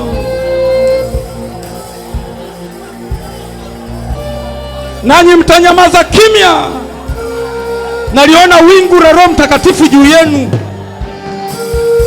Mungu amewapenda. Mungu ametupenda. Mungu ametupenda. Mungu ametupenda tulivyo. Ndio maana ameachilia wingu hili. Nami naliruhusu juu yako likiwa limefunikwa na moto. Moto ushuke juu yako. Moto ushuke juu yako. Pokea moto wa kiungu. Pokea moto, ni asili ya Mungu. Orabo sika. Ndimi za moto ziwe juu yake. Ndimi za moto ziwe juu yake. Shida alizo nazo, ndimi za moto ziamue katikati yake. Makapi yateketezwe, makapi yaunguzwe. Tangu zamani wewe ni moto ulao, na uachilia moto kwa dada huyu. Makapi yateketee, mikosi, kuharibikiwa, baraka za Mungu, roho inayoharibu juu yake ichomwe na moto leo, ichomwe na moto kwako leo. Mnakuwa huru, mlivyozunguka mlima huu yatosha. Leo hii Roho Mtakatifu anawaweka huru, maana ni watoto wa Mungu waliao Aba. Unalia Aba kwa sababu ni mtoto wa mwenyewe. Mwenye watoto wameshuka leo. Worobo saka, yeye ni moto urao, yeye ni moto urao. Na uachilia, na uachilia, na uachilia kwa mama huyu, moto urao. Na uachilia, na uachilia, na uachilia kila madhabahu inayomkwamisha, na uachilia moto uteketeze madhabahu zote zinazomkwamisha kwenye maisha yake ya kiroho na maisha yake ya uchumi. Asante Roho Mtakatifu, asante. Wewe ni moto, moto, moto, moto, moto, moto, moto, moto, moto. Ni kazi ya Yesu, ni kazi ya Yesu. Moto, moto, moto, moto ushuke juu yako, ushuke juu yako, ushuke, ushuke. Ule moto, ule moto, ule moto ushuke, ushuke moto, ushuke moto, ushuke moto, moto, moto wa Yesu, moto wa Yesu. Ule magonjwa, ule mikosi, ule laana, moto, moto na uachilia. Yakapasaka, yakapasaka. Tunaye moto arae riabosika. Ule moto, ule moto na uachilia kwenye mapoza, ule moto na uachilia kwenye vifungo vyako. Moto upenye, ukuweke huru, kuweke huru. Moto, moto wa Yesu Mnazareti aliye hai, moto urao wa Roho Mtakatifu uwe juu yako. Yakabosaka. Ule moto, moto wa Bwana na uachilia dimi za moto siwe juu yako. Moto, moto, moto, moto, moto, moto, moto wa Mungu, moto wa Roho, moto ushuke, ushuke kwenye moyo wako ulio baridi. Moto, moto, moto, moto yakabosaka. Na uachilia moto kwa binti huyu. Moto, moto ushuke. Moto, moto, moto, moto shuka ndani yake, teketeze kamba za shetani. Nazichoma moto leo, nachoma mikosi, nachoma giza la kipepo kwenye kifua, kwenye tumbo. Naachilia huu moto, huu moto kwenye majini yaliyokamata uzazi wake. Ule moto na uachilia, na mweka huru leo. Moto, moto worobo saka. Wewe ni moto ulao, na uachilia kwa mama huyu. Ubaridi umwachie, moto utembee, moto wa Roho Mtakatifu utembee, moto wa uponyaji, moto wa uzima. Rabo saka, moto wa Yesu na uachilia juu yake. Moto, moto ondoa mapooza, yasiwepo mapooza tena. Moto utembee, uteketeze makapi. Moto uteketeze makapi, uingie ndani ya binti huyu. Moto yakaposaka. Naona unaingia ndani yako, vilivyokufunga vinakuachia. Moto, moto, moto urao, moto urao, penye ndani yako, penye ndani yako. Yakaposaka. Ule moto aliyotembea nao Elia, aliyotembea nao Elia, aliyotembea nao Yesu, ule moto aliokuwa nao Roho Mtakatifu. Yakapasaka. Na uachilia kwako, vifungo vikuache. Yakapasaka. Iliabosa. Ule moto, moto mbatize kijana huyu kwa moto, awe kijana ambaye si wa kawaida.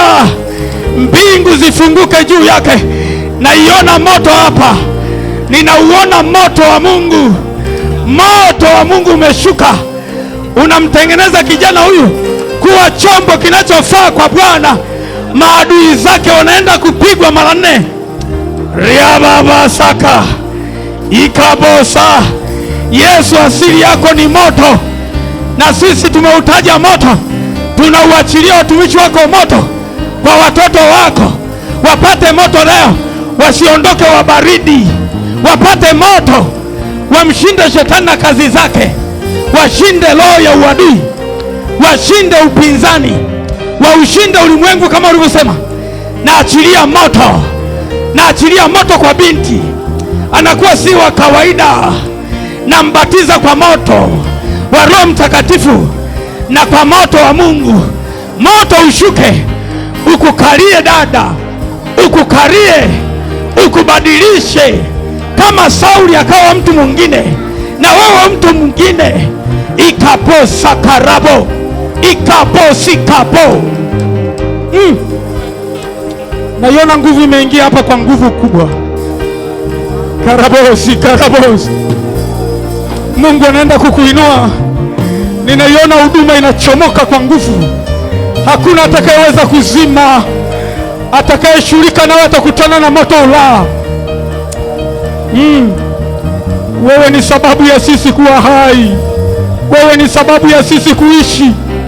Na uachilia moto kwa mama huyu. Moto, moto, moto ushuke juu yake na ndani yake. Yakabasaka riabosika. Wewe ni moto ulao. Ondoa ubaridi na mapooza kwenye maisha yake, iwe ni uchumi, iwe ni kiroho. Moto watangulie. Yakabosaka. Na achilia ule moto wa Roho Mtakatifu ambao ukubakiza. Ulikaa kwa kila moja. Shida zikuache, tabu ziondoke. Moto wa Mungu uwe juu yako, fezea ziondoke, maana wewe ni Mungu moto ura. Yakarabosi, yakarabosaka. Naiona nguvu ipo hapa, inawahudumia kwa kiwango kikubwa leo. Ule moto umewafunika tayari. Magonjwa yanachomwa, nayaona. Magonjwa yanachomwa, nayaona. Huo ugonjwa aliokutupilia unachomwa na moto leo, kwa jina la Yesu, kwa jina la Yesu. Moto na uachilia juu yako, moto na uachilia juu yako. Moto ukaondoe misiba, ukaondoe misiba. Huzuni ni misiba, mateso ni usima. Yakabosaka. Moto, moto, moto, moto, moto, moto, moto uwake kwako. Yakabosaka. Yaliyoharibika yatengenezwe, yaliyopoa Bwana awashe moto yasipoe tena, kwa jina la Yesu. Wewe ni moto urao, na uachilia moto, asiwe wa baridi wala asiwe ufukufuku. Nataka lile joto la Mungu liingie ndani yake, ule moto uondoe baridi. Ikarabosaka. Ule moto uondoe baridi kwa binti huyu, na uachilia moto ushuke ndani yako kwa jina la Yesu. Na uachilia moto kwa mtoto huyu. Adui asikutese tena, adui asikufunge tena, adui asikutumikishe tena. Na uachilia moto wa Roho Mtakatifu juu yako, ukae juu yako, ukae ndani yako. Moto wake, moto wake, moto wake ndani yako kwa jina la Yesu. Moto wake ndani yako kwa jina la Yesu. Leo zinazokufanya uwe baridi ziondoke kwa jina la Yesu. Moto wake ndani yako. Leo zinazokufanya upoe na zing'oa, na zichoma kwa moto, na zichoma kwa moto, na zichoma kwa moto, na choma moto kazi za shetani ndani yako. Na choma, na choma, na choma, na choma, na choma, na choma, na choma kwa moto, kwa moto, kwa moto, kwa moto, kwa moto, moto upite, upite, upite, upite, upite ndani yako, kwenye kifua, kwenye tumbo, moto usiache mpaka wewe miguu. Riabosa, riabosa, riabosa, moto upite, moto upite, ukukalie, uteketeze hayo majonzi, yateketee kwa moto kwenye kifua chako. Ule moto wa Mungu upite kwenye kifua, kwenye tumbo, na uachilia ule moto, ule moto, ule moto ukashuke, ukashuke, ukashuke kwenye tumbo lako, kwenye tumbo lako, kwenye tumbo lako. Mmekaa kwenye tumbo, nachoma moto, nachoma moto hizi tabia mlizoziweka ndani yake, na ziteketeza zilizo kinyume na Mungu Baba. Nachoma moto hii roho inayomzuia asifanikiwe, nachoma moto hili giza, toeka, toeka, yakabosa. Ule moto uko hapa, na uachilia kwa mama huyu, uteketeze magonjwa, uteketeze uharibifu wa familia yake, na utuma moto kule uliko, na utuma moto kule uharibifu uliko, na choma moto kila kilichoko ndani yake kisichostahili. Choma moto, choma moto, yakabosa, na choma moto, na uruhusu moto wa Roho Mtakatifu uondoe ubaridi, uondoe kupoa. Moto orabosaka, na achilia moto. Mungu wetu ni moto urao, hashindwi na jambo. Kuna vitu vinaungua hapa, Yesu amesimama upande wake.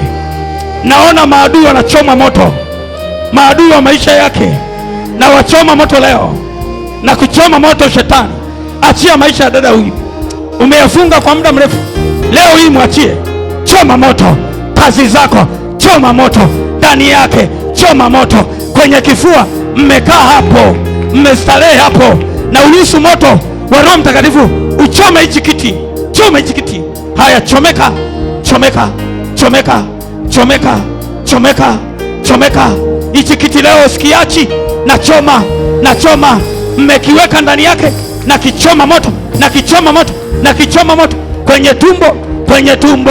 Jifunua kwa Musa, ajifunue kwako kwa moto, na uachilia moto, moto, moto, moto, moto uchome kazi za shetani.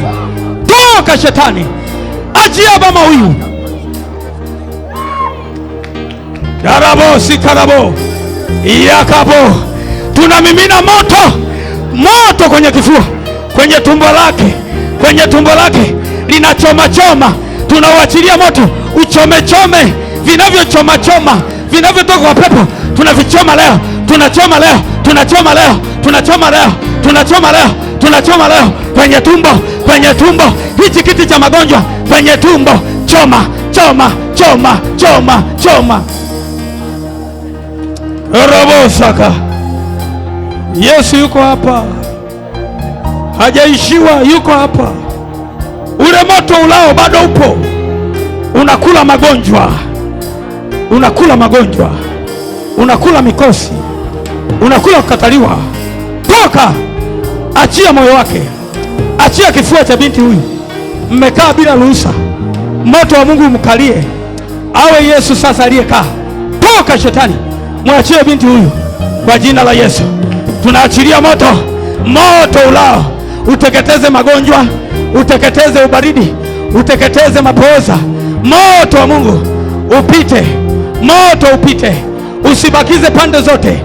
Ule moto ulao na uachilia kwa binti huyu, na uachilia moto yakabosa.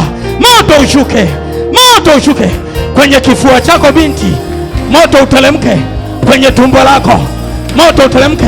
Moto usikuache salama, magonjwa yaharibikiwe, mikosi ikuache, vipingamizi kwenye wokovu vitoke mara moja. Moto na uachilia, na uachilia, na uachilia moto, moto wa maombi, moto wa maombi, moto wa kuomba. Orabo saka, na uachilia moto leo. Orabo saka, na uachilia moto, ubaridi usiwepo hapa, na uachilia moto. Mmemtesa kwa muda mrefu, leo hii inatosha, mnaondoka. Ule moto ulao na uruhusu kwa nguvu za Roho Mtakatifu upite kwenye kifua chake, upite kwenye moyo wake, upite kwenye tumbo, upite kwenye kila kiungo. Yeye ni moto urao, yeye ni moto urao, anateketeza kisicho stahili. Moto ukashuke hapa, ukashuke hapa, ukashuke hapa, ukashuke hapa kwenye kifua chako, ukashuke moto kwenye tumbo lako, ukashuke moto. Robo saka, robo saka, moto, moto, moto, moto. Arabosa, moto upite hapa, usafishe uwanda huu, huzuni zimuondoke, furaha ibaki. Oh Yesu, ndimi za moto zimkalie binti huyu, uteketeze kazi za shetani zote zilizo kwenye kifua na kwenye tumbo, na uruhusu moto upite. Moto wa Yesu, moto wa Roho Mtakatifu, pita kwa dada huyu, pita ndani yake, awe huru kwa jina la Yesu. Ule moto wa Bwana ulao upite ndani yako, uwe huru. Ule moto upite ndani yako, uwe huru kwa jina la Yesu. Toka, achia moyo wa binti huyu, unanyonya afya yake, mwachie hiyo mirija inayonyonya afya, mirija inayonyonya damu katika ulimwengu wa roho, tunaikata, tunaikata. Toka, toka jini Maimuna Makata Subiana, toka, mwachie binti huyu, ni mali ya Bwana kuanzia leo. Tunaweka ulinzi wa moto juu yako, tunauachilia moto wa Mungu uwe juu yako, uteketeze kazi ya shetani ndani yako. Toka, toka shetani, kwa moto, kwa moto wa Yesu, kwa moto upite kwenye kifua, kwenye tumbo, ukuache salama. Moto upite, usimbakize mtu moto, utembee. Wengine tunaomba, tuko kazini hapa, usije ukauzima moto, ukiwaka tunauwasha kabisa.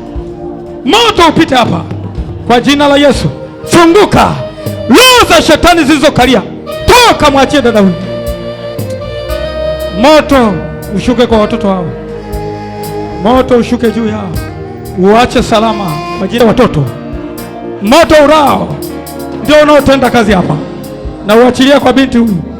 Kila silaha za shetani na zichoma moto ndani yake, awe huru. Moto ushuke kwenye kifua, kwenye tumbo, kila mahali mlipokaa, kigoda mlichoweka, choma moto, awe huru, wawe huru. Wewe ni moto urao, wabatize watu wako kwa moto, wabatize watu wako kwa moto, wasipoe kwenye maombi, wasipoe kutafuta uso wako, wasipoe kutumika. Wewe ni moto urao, wasipoe, uwashe moto ndani yao, uendelee kuwaka. Yakarabosaka, tunaachilia moto ukae ndani yako. Moto umesumbuka kwa muda mrefu,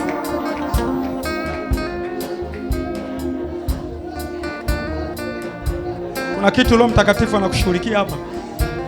Naona kuna vitu vinachomoka ndani yako. Mungu anafanya kazi yuko hapa. Endelea kuomba tu, usimshangae huyu. Hata kabla sijakuombea, moto huko, na uona moto huko hapa. Yakarabosaka, na uona moto hapa. Bwana anauwasha moto hapa. Yakabasaka, ule moto wa Roho Mtakatifu ukukalie dada, uwe juu yako. Ule moto wa Bwana uwe juu yako, uteketeze hayo makapi kwa moto usiozimika.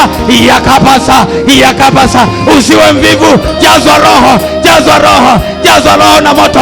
Yakabasa, wasikuone kwenye huduma, wasikuone kwenye uchumi, wasikuone kwenye huduma.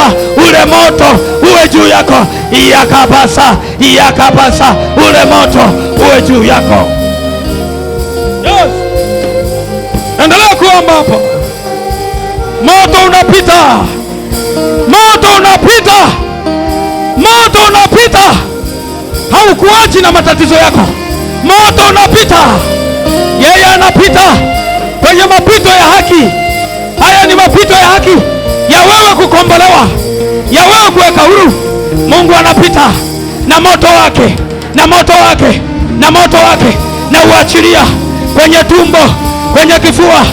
Yakabosa, na uachilia. Yandarabo, moto, moto, moto, moto. Endelea kuomba, usinyamaze.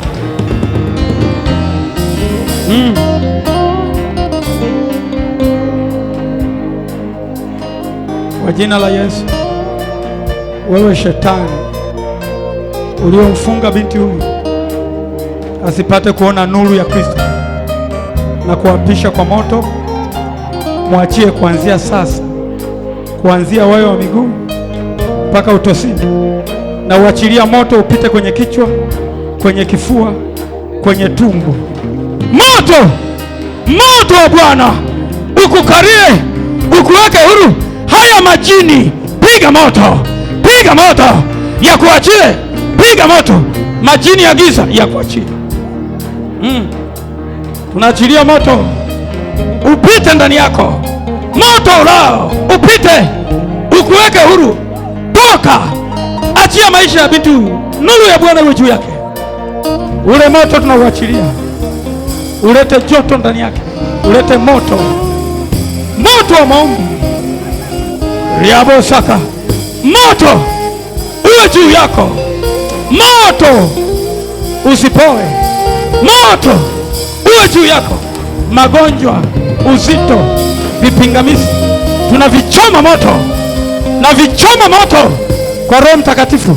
Na choma kwenye moyo wako, kwenye tumbo, kwenye mfua, kwenye mgongo, choma moto yakabosaka. Na uachilia moto wa Mnazareti leo yakabosaka. Na uachilia moto, moto, moto uwe juu yako yakarabo. Moto upite hapa, liwe lango la kupitisha moto wa Mungu, liwe lango la kupitisha moto wa Mungu, lisiwe lango la kupitisha mapepo, liwe lango la kupitisha moto wa Mungu. Kwa jina la Yesu, moto uwe juu yako, moto uwe juu yako.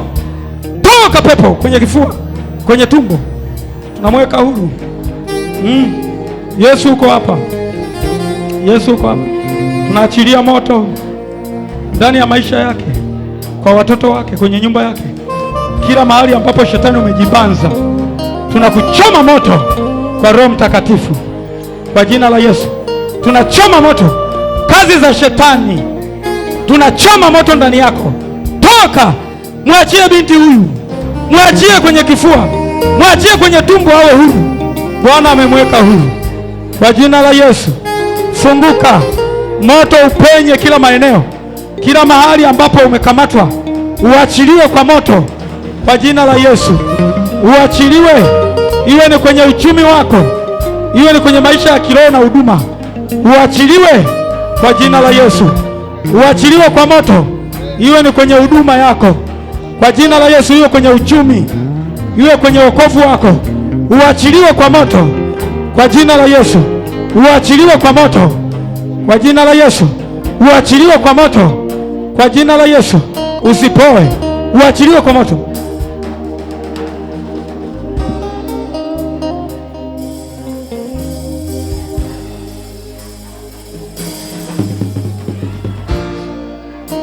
Naye huyu ni mwana wa Ibrahimu, maana ulikuja kutafuta kilichopotea. Namleta mikononi mwako. Unajua mateso anayopitia, unajua vifungo alivyo navyo, unajua kila roho ambayo inasimama mbele yake. Na wewe ulisema hakutakuwepo na chochote kitachosimama mbele yetu siku zote za maisha yetu. Kilichosimama mbele yake na piga kwa moto, piga hii madhabahu, piga nguvu za giza, piga mikosi na laana, piga magonjwa.